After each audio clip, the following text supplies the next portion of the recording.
Good afternoon. Welcome to the 17th Annual Charleston County Industry Appreciation Event. Each year, it's my great pleasure to reflect with you on our many accomplishments and to share exciting news on what lies ahead. Last year was unprecedented in its challenges, and we continue even now to remain vigilant until the threat of the virus subsides.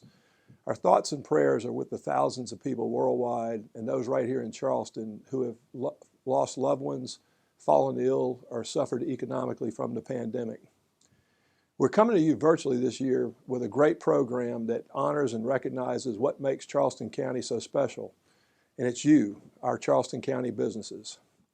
You represent every facet of our economy, including manufacturing, defense contractors, IT companies, biomedical facilities, corporate headquarters, call centers, and port-related distribution companies. Your host for today is Charleston County Council, and they consider job creation to be mission number one. Over the past 27 years, their vision, support, and leadership has been crucial to the success of the county economic development mission. We consider that our work at the county is never really done as we try to help your companies overcome challenges and create more and better jobs. Carlos Rodriguez, the CEO of ADP Incorporated, once said, "Tough times don't define you, they refine you." This was certainly true for us as a county government during a remarkable year that brought on so many unique challenges and opportunities. Over the last decade, Charleston County built a solid economic base as home to many homegrown, domestic, and international companies in key sectors like manufacturing, logistics, the defense sector, life sciences, and an ever-growing IT industry. In fact, we're the only county on the planet where a wide-bodied airplane and a commercial automotive vehicle are made. Our plans for 2020 were to expand on this success and further position our region on the global stage, but COVID-19 changed all that. And instead, we found ourselves firmly focused on the daily chain of unfolding events. As unsettling as this was, amidst the crisis, we discovered inspiring and uplifting things about our businesses as the community came together to respond to challenging circumstances, drawing on the resiliency, generosity, and grit that Charlestonians have always displayed. With the same creativity, focus, and drive that have fueled our growth and prosperity, we pivoted as a community to address immediate needs in a way that leaves us stronger. This year, more than ever, we at Charleston County Economic Development Department are so proud to be a resource to our county. As we've grown, pivoted, and overcome challenges as a department, we were also engaged in a rebranding effort to better represent the new level of value we bring to companies operating in our county. This rebranding of our logo design and communications reinforces the evolution of our goals together with the services brought on by a year of new challenges. Charleston County Economic Development is more than just economic development.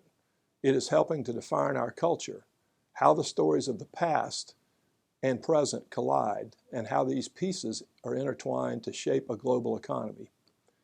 Following an extensive and insightful stakeholder review process, we debut our brand today. This brand speaks to the strength of partnership, a bright global future, and an impactful future development of this great county.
As you just saw in our announcement highlight video, 2020 was a tremendous year with 12 public announcements, capital investment of over $186 million, and more than 1,100 new jobs. This marked the 12th time in just 27 years that this has occurred.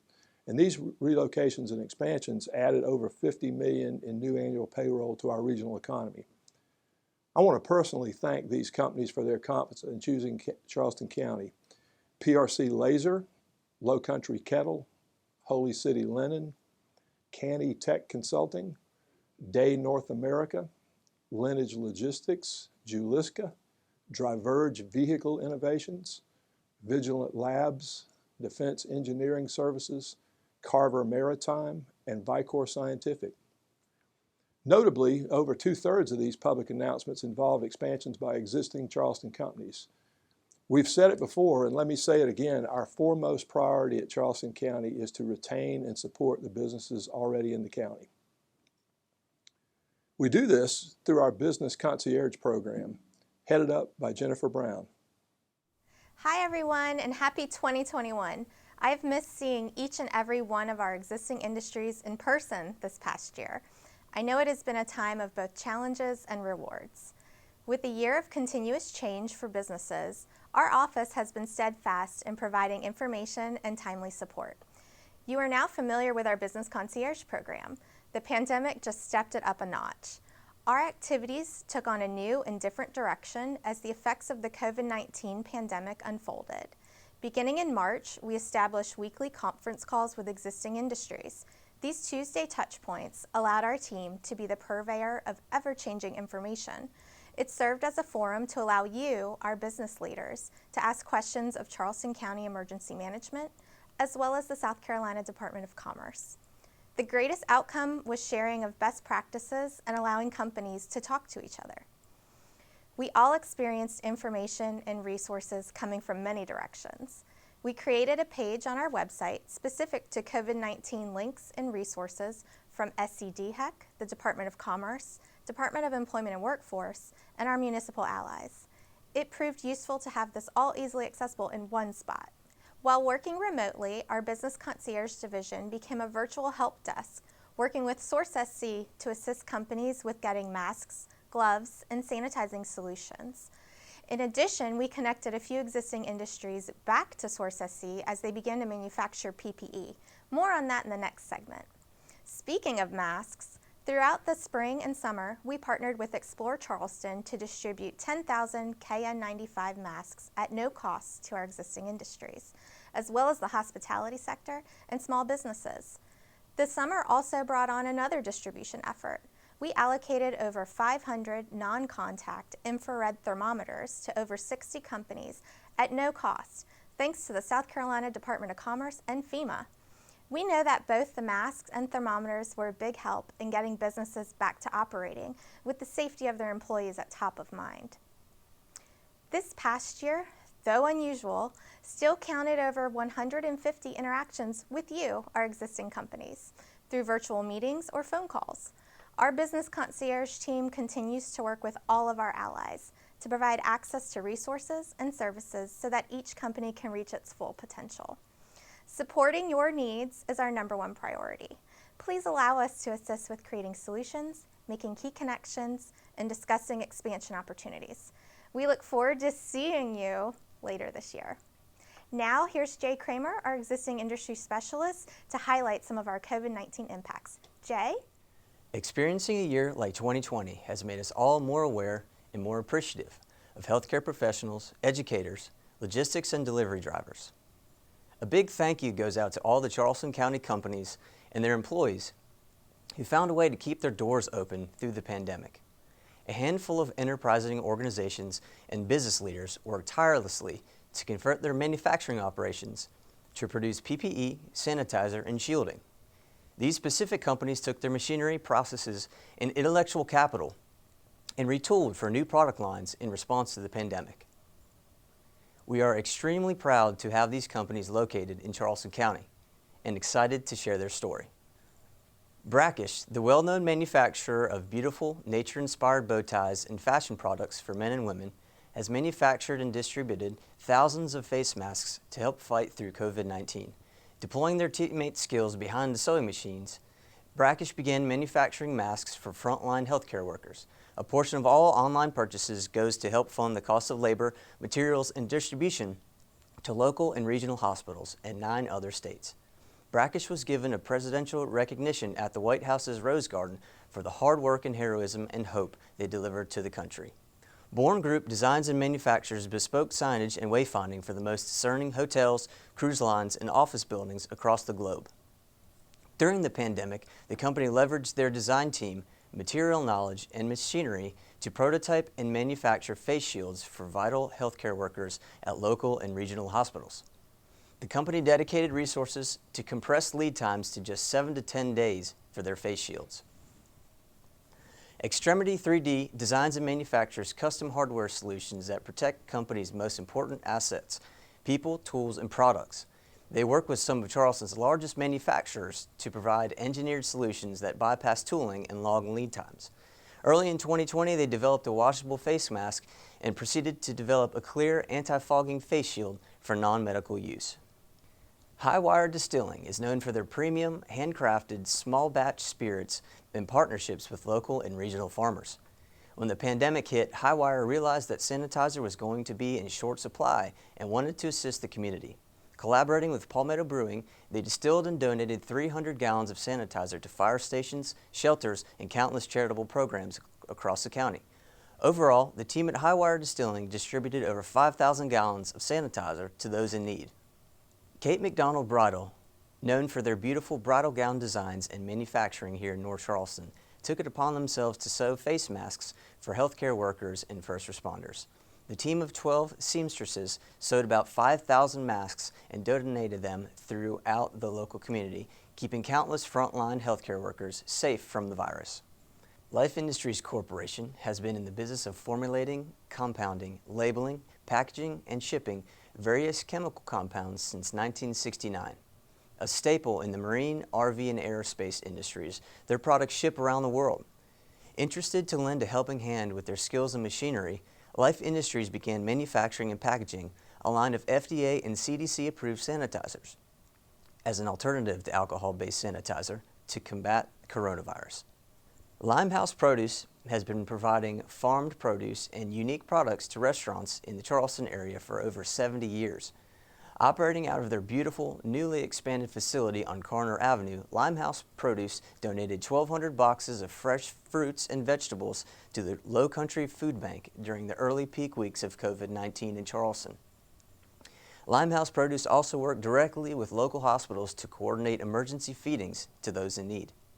Multiplastics has been forming and fabricating plastics for the automotive, marine, packaging, and aerospace industries since 1952, so jumping into protective plastics for COVID response and recovery made sense.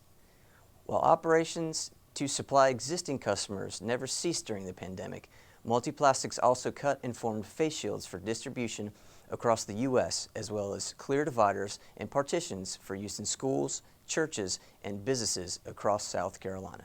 Summit Works is well respected for their state-of-the-art product development and manufacturing solutions for mission-critical projects. Early in 2020, they retooled their facility to manufacture the FlexAir PAPR for FEMA that went to the front lines in COVID emergency response in some of the country's most demanding hospitals. While 2020 was full of surprises, it is important to look back at the level of collaboration and sacrifice made by many companies in Charleston County. We are here to support your continued success in Charleston and help fuel your future growth.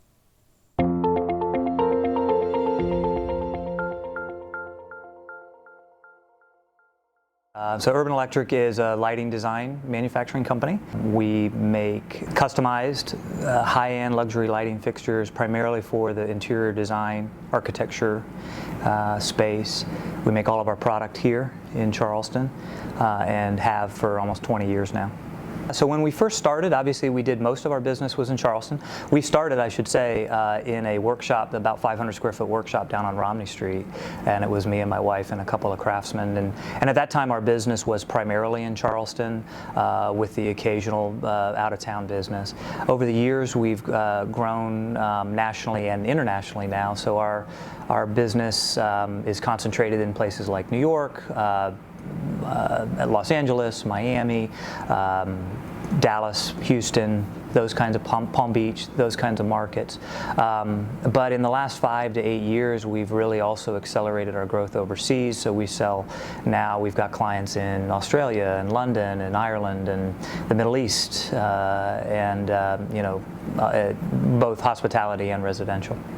And what's kind of gratifying about that is, we will do big hospitality projects, so let's say in Dubai, and it's always fun and kind of gratifying to think that someone in Dubai is coming to North Charleston to buy their lighting, and we feel really good about that because that kind of is a validation of the work that our craftsmen do and the reputation that they have garnered, around the world. My wife and I were living here anyway before we started the business. As a personal lifestyle choice, we moved to Charleston from San Francisco because of all of the wonderful amenity of living in Charleston, and sort of slowly found our way into the manufacturing world when we were renovating our own house, and kind of thought that there was some lighting lacking in the marketplace. Had no experience in manufacturing, had no experience in design for that matter, but Charleston seemed like a really great place to start a business like this because it was a business-friendly climate. It is the type of place that artists and craftsmen like to live.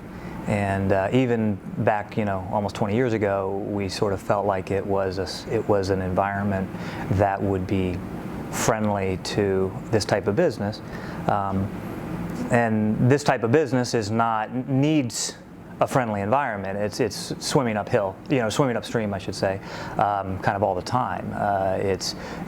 We have a lot of cheaper foreign competition, and so there's a lot of headwinds for artisanal manufacturing in the United States generally, and so we kind of feel fortunate that we found an environment and a culture and a community that valued what we do and that supported it. We've been on the Navy base for 15 years or so now. We first moved up here when we were, I think, maybe 18 people, and we met CMMC and Danny Rowland and Dick Gregory, and they kind of took us under their wing, and we just fell in love with the historic buildings and the available space. But we were a tiny little business, and we were just kind of still learning who we were and kind of how we operated. What's been amazing about being here on the base specifically is it gave us a really great platform to grow. As we grew and experienced more success and needed more facility, it was kind of available to us right across the street. In this case, literally right across the street from our original building. So one of the other great things about the Navy base is it's very centrally located in this area. So people from, now we have almost 300 people. We've got about 160,000 square feet. So being in an area that is convenient to our workforce is important, more important even than it was when we first moved up here. We've got employees that live on Folly and Mount Pleasant and Somerville and Moncks Corner and Daniel Island and everywhere in between, and the Navy base provides a really nice centralized place for most people's commute, and it's just a really nice aggregation of similarly minded businesses, a lot of small manufacturing businesses, and this is something that CMMC cultivated very deliberately over the years, and so it's a very, like I say, it's almost an incubating environment for businesses like ours. And the other thing, the other thing that we love about being up here is you get access to some of the most historic, incredible architecture. These types of, the building that I'm sitting in right now is incredibly rare, even in a historic city like Charleston. And it's even more rare to find a building like this that is available for our use. So that's something that we love, given that our products are very design forward, and we sell to a design savvy crowd. Being able to operate in a building that is architecturally inspiring, like these buildings are from the early 20th century, it's a pretty incredible privilege. We were probably, like almost everybody, we were pretty heavily impacted by this in a variety of ways. Obviously, our workforce you know, a huge chunk of our workforce needs to be in place to do their jobs. They just can't do their jobs from home. It's not an option. You know, we make handmade product, and that just requires us to be here. There was, you know, our workforce was obviously understandably concerned and nervous about what, especially early on when this was so unknown. So we had to kind of navigate, you know, learn on the fly what that meant. Obviously, the pandemic also affected our business. Our clients' businesses were impacted. Their orders with us were impacted. So from a financial standpoint, we certainly took a hit. Our supply chains were disrupted, that sort of thing. But I will say, pretty much every aspect of our business was disrupted. The thing that I think is that we're really proud of is that we navigated it, I think, quite well, and our team, everybody on our team, was determined to operate safely, to fulfill our commitments to our clients, to each other, to our vendors, and we have managed to do that. I think one of the things that I'm really proud of is that we've been very stable. Even when we've been taking some hits, we've been very stable for our clients and for our team here. But just like every manufacturer, I mean, that required us to think differently about a lot of stuff. Meeting spaces and split shifts, mask requirements, different hygiene and cleaning regimens. You know, there were work from home, obviously, for those who could. So there were a lot of things. We had to get very creative with some of our supply chain because of the transportation issues that we had. But I would say, by and large, we've been able to navigate. It's been tough, but we've been able to navigate through those. And we ended a year that we would say was a win because, you know, given where we landed, considering the headwinds we were up against. Especially early on, we saw a good bit of business disruption on the demand side, probably through summertime. Since the fall, we have started to really see our clients come back as they've felt more optimistic, and that is starting to even accelerate as we move into this year. And I think people are feeling much more optimistic with a vaccine that the end of this is in sight. People are feeling more confident in their purchasing decisions, and so we think that the next 5 years look very much like they did to us at the beginning of 2020, just 1 year delayed. You know, we are looking at 2021 to be the year that we thought 2020 was going to be, and then from there we feel very optimistic about our opportunity here. You know, we're a small company operating in a very, very small niche. You know, there's not a lot of people who do what we do or even want to do what we do, which we, you know, like. We kind of like being in this little narrow niche. But within that niche, we think there's a lot of opportunity for us to, you know, significantly grow our business from where it is now. Choosing your community wisely is big, and I feel lucky that we did that. I don't know that we knew all of the challenges and all of the needs we would have as we grew, but we were lucky to be in the right community, you know, and that includes, you know, the Navy base, but also the city of North Charleston and the county and CCED, and, you know, the environment that we found ourselves in has been very conducive for our growth. So I would advise somebody starting a business or looking to grow a business to really think about that environment. It matters where you are in terms of how you can operate, and also maybe, you know, make friends and ask for help. We have found that the state of South Carolina is, you know, generally speaking, I think is renowned for being friendly and supportive of business and manufacturing in particular. And we have been the beneficiaries of that in a number of ways, you know. And CCED, the Economic Development team, you know, Jen and Steve and Jay and all that team has been very, very supportive, very encouraging to us. They've been a cheerleader to us and also helped us navigate you know, all kinds of, you know, fee in lieu and job tax credits and some of the economic incentives for our expansion and that sort of thing. And that's because we, you know, asked for help. We, you know, were kind of wanted to make sure we made friends and that we got to know the people in our region, in our environment, and that has helped us tremendously.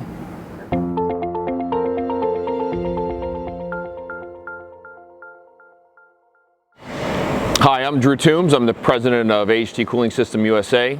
We were established here in Charleston in 2005. Our business is commercial refrigeration, and our goal is to really bring sustainable, innovative technologies into the cooling sector for food retail, consumer companies, consumer food companies. We grew up mainly as a distribution company, so we started really with a small staff importing goods from Europe.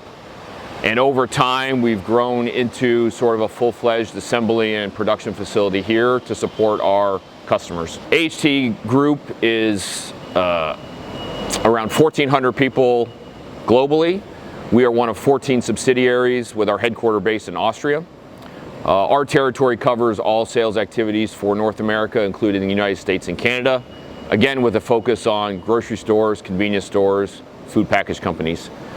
In 2019, the AHT Group was purchased by Daikin Industries. Daikin Industries is the largest HVAC company in the world, based out of Japan, operating around 90 production plants and 70,000 employees worldwide, 17,000 of which are here in the United States.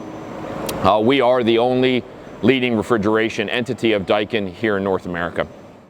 When we first started our business in 2005, the port was the major driver for being here. At that time, a lot of our products were being produced in our factory in Austria and imported here as part of our distribution model. In 2017, as some of our customers started to expand and our product line expanded, we decided we needed to bring more of the assembly local as we got into much larger commercial refrigeration equipment.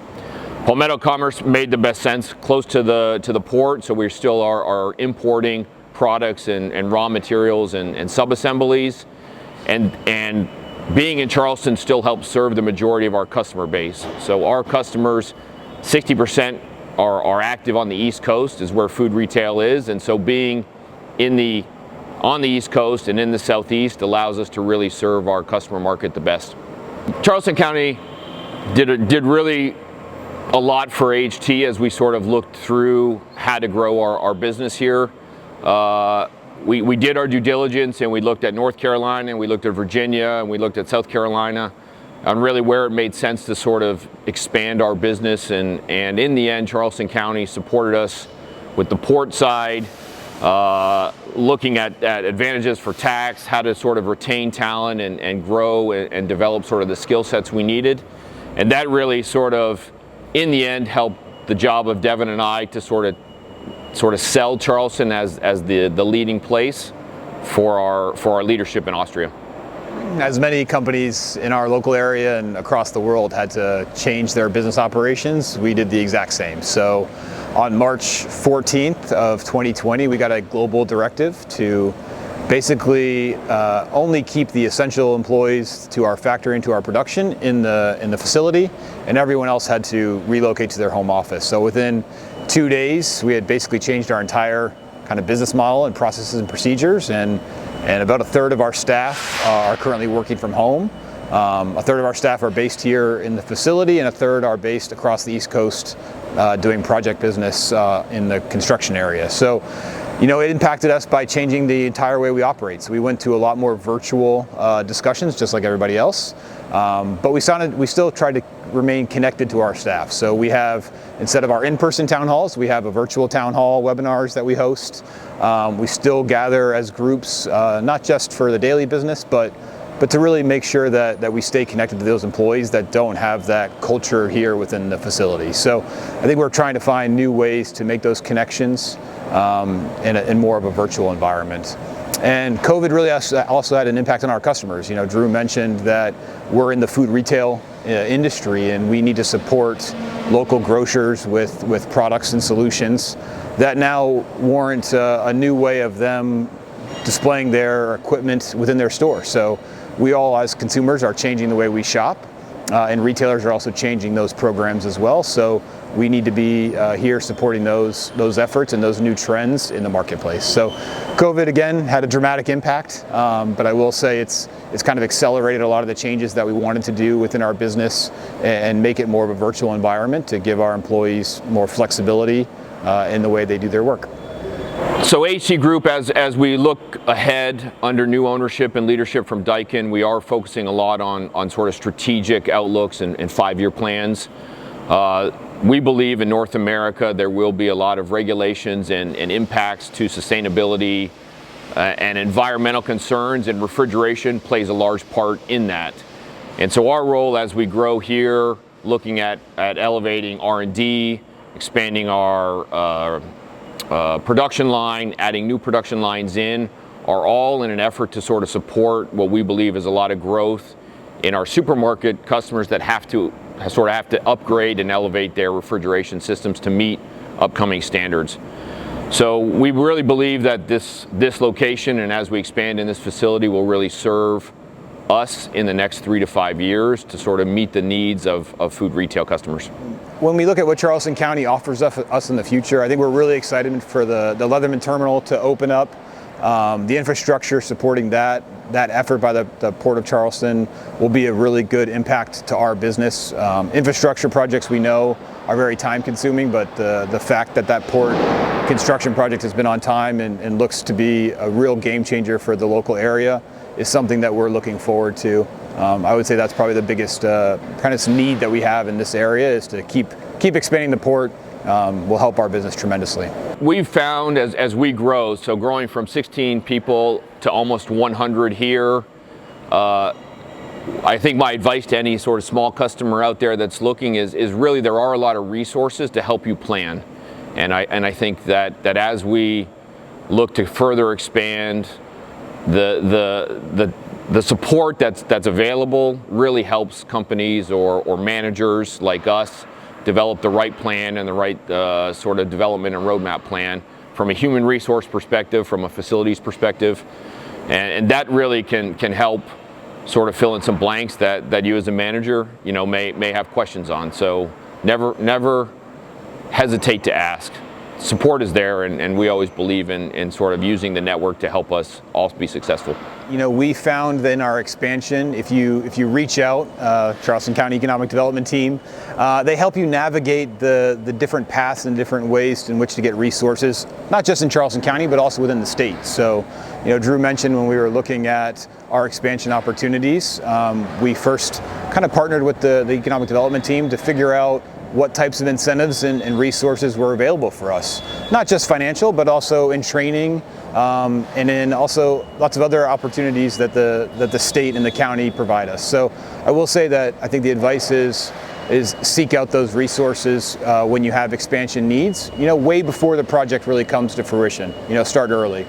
And then in terms of employees, I think listen to your employees. I think it goes without saying that the staff within your organization knows what can really benefit the organization. And I feel like we've done a great job of listening to our employees and figuring out what works for them in this kind of very chaotic time. And by doing so, it's taken the stress out, at least at one factor of their life, to make sure that they can come to work safely, and make sure that they can go home and to their families and come and rinse and repeat that process throughout the year. So I will say, listen to your employees.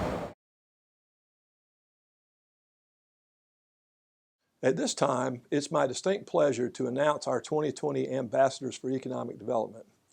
Each year, we take this award very seriously, and we ask 2 questions. Who has really moved the needle for economic development in the Charleston region? And secondly, who has made lasting contributions, game changers, if you will? Vic Rawle and Elliott Summey served on Charleston County Council from 2008 through 2020. Each put a unique fingerprint on economic development in support of our mission. During his 2 chairmanship terms, Judge Rawle oversaw a record-breaking number of economic development announcements in a short period. From 2017 to 2018, 38 companies announced new operations or expansion plans, generating more than 2,200 new jobs and $260 million in new capital investment. Beyond job creation, the judge was also a leading champion in our community efforts to confront traffic congestion, promote mass transit, and provide more affordable housing. Economic development was a cornerstone of his successful chairmanship, as Elliott Summey oversaw 34 companies announcing new operations or expansion plans, creating almost 5,000 new jobs and $794 million in new capital investment in Charleston County. The most significant announcement of his chairmanship was the establishment of the Mercedes-Benz Vans full NAFTA production plant in Palmetto Commerce Park. Elliott was the foremost spokesman for highway improvements, pioneering the half-cent sales tax. His priorities included the soon-to-be-completed I-26 Palmetto Commerce Park interchange, the realignment of the airport entrance road, and the completion of I-526. Congratulations to our 2020 Ambassadors for Economic Development, Vic Rawl and Elliott Summey, on this achievement. And thank you for your service to the Charleston County. Your accomplishments will not be forgotten, and you have blazed a trail for us to follow. It's been a wonderful 12 years being involved in economic development here at the county. Certainly, it's been one of the real highlights of the last 12 years of service to the county. We've had some major milestone successes. We've got a great team. It doesn't get done without this wonderful team either. Steve's been around since Moby Dick was a minnow.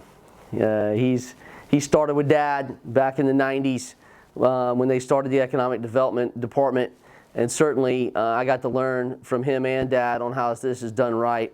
And Steve, I want to thank you for your patience. I know it always hasn't been easy, but certainly thank you for your leadership. Your whole crew at the Economic Development Department has done a marvelous job of doing more with less and doing more in hard times. If you think about some of our biggest announcements, Boeing, the expansion of Daimler, the expansion of Boeing again, it was done in economic development times that were hard, 09, 10, 11, in the middle of a recession. Our little team gets it done. I would put our stats, our job creation, and the quality of our jobs up against any community our size in the country. The numbers are amazing. It's just been a thrill. I have been honored and blessed to be a part of this team, and I have learned so much about how to do things the right way, being here in the county and being involved in this economic development department. This is not goodbye. This is see you later. Going down the street, we're going to try to do this again. My goal in taking over the Aviation Authority is to get it in the economic development game, and I'm going to use a lot of the lessons learned from my 12 years at the county over there. So thank you for allowing me to serve with you all these years, and thank you for allowing me and blessing me to be part of your team. Thoroughly enjoyed my time on Charleston County Council. It's been, to say the least, interesting.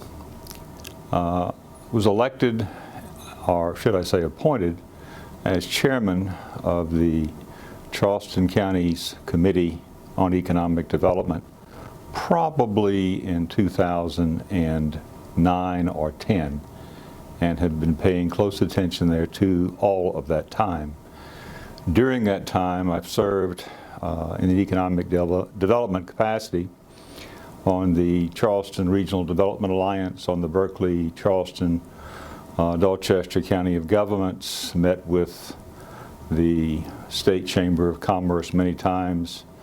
My friend, Mr. Hip is a close friend of mine, has been for years. Did one trip to North Carolina to deal with economic development. That resulted, quite frankly, in a concept for the corridor, rapid bus transit corridor, and the increase in densities there too, which dovetails into what I consider to be a highly necessary economic development process for the area of North Charleston that is totally underserved. One trip to Spartanburg to talk to some friends of mine that own industrial development in Charleston out on 17 South, which we desperately needed an industrial center there to pick up the economic development, both small business and industrial, in that particular area. Work with Mr. Dykes, of course, and his staff. Work with all the rest of Charleston County, City of Charleston, the City of North Charleston, Mount Pleasant. Served as chairman for 2 years during that time. Was fortunate enough to be involved in the ribbon cutting or opening of several different entities, especially a very convoluted process which kept us Mercedes. It's been an interesting 12 years, to say the least. I'm sorry I'm not going to be around to watch most of the fruition of the activities, interests, and hard work, but I'm sure that fruition will occur. Praise God that we get over COVID as soon as practicable. Thank you.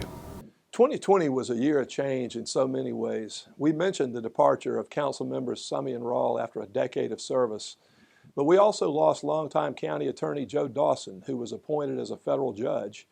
Joe was our legal expert and trusted consigliere. He will be greatly missed, but the federal bench has gained a rock star. We also said goodbye to our longtime Chief of Operations, Merle Johnson, who left Charleston with his family. Merle was my right arm, and it's difficult to sum up the contributions he brought to our program. His tireless work, his management expertise, his sense of humor, and his mentoring of our staff. He's missed greatly here in Charleston, but we know he's making a great impact in Greenville, and we wish him great success. It's often said that economic development is a team sport, and that saying is very true. I'd like to thank our extensive network of allies, economic development agencies, educators, higher ed and K through 12, workforce training entities, and our utilities. One of our key competitive strengths is our pro-business approach, and that takes great teamwork amongst the various government agencies. This includes our municipalities, our state representatives, and our federal delegation. We look forward to a continued partnership with all of you. While we look forward to putting the challenges of 2020 behind us, we're proud of what was achieved this year in a memorable year. We closed the year 2020 with renewed hope, and we will carry this fight into 2021. The success of Charleston County is demonstrated not just in numbers, but in our stories, which form the unique fabric that defines the identity of our community. At the same time, we're humbled and inspired by all we've seen this year. Our goal is to lead the advancement of economic growth and shared prosperity in Charleston County. This year, we commit to work even harder and smarter toward that goal. So, it's with a refined sense of purpose and gratitude that we move forward to serve the Charleston community in 2021 and beyond. We wish all of your companies and all of our partners a happy new year and good luck during 2021. We look forward to working with you. Thank you.